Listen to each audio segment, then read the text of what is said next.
गिरगिट इसे इंग्लिश में कमिलियन कहते हैं। छिपकली इसे इंग्लिश में लिजर्ड कहते हैं। जोंक इसे इंग्लिश में लीच कहते हैं। रेशम का कीड़ा इसे इंग्लिश में सिल्क वर्म कहते हैं। घोंघा इसे इंग्लिश में स्नेल कहते हैं। मकड़ी या मकड़ा इसे इंग्लिश में स्पाइडर कहते हैं। चींटी इसे इंग्लिश में एंट कहते हैं। तितली इसे इंग्लिश में बटरफ्लाई कहते हैं। जुगनू इसे इंग्लिश में फायरफ्लाई कहते हैं। मक्खी इसे इंग्लिश में हाउस फ्लाई कहते हैं। जू इसे इंग्लिश में लाउस कहते हैं। और जो जू के छोटे छोटे अंडे होते हैं जिन्हें हम लीक कहते हैं, इन्हें इंग्लिश में नीट कहते हैं। ततैया इसे इंग्लिश में वास्प कहते हैं। मधुमक्खी इसे इंग्लिश में हनी बी या बी कहते हैं। भंवरा इसे इंग्लिश में बम्बल बी कहते हैं। मच्छर इसे इंग्लिश में मॉस्कीटो कहते हैं। इस तरह की दिखने वाली इल्ली जो सब्जी वगैरह में हो जाती है, इन्हें इंग्लिश में कैटरपिलर कहते हैं। दीमक इसे इंग्लिश में टर्माइट कहते हैं।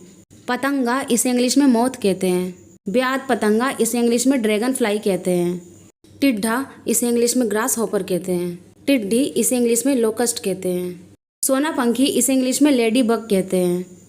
तिलचिट्टा इसे इंग्लिश में कॉकरोच कहते हैं। कनखजूरा इसे इंग्लिश में सेंटीपीड कहते हैं। केंचुआ इसे इंग्लिश में अर्थवॉर्म कहते हैं। बिच्छू इसे इंग्लिश में स्कॉर्पियन कहते हैं। खटमल इसे इंग्लिश में बेड बग कहते हैं। पिस्सू इसे इंग्लिश में फ्ली कहते हैं। झिंगुर इसे इंग्लिश में क्रिकेट कहते हैं। घुन इसे इंग्लिश में बिविल कहते हैं। किलनी इसे इंग्लिश में टिक कहते हैं।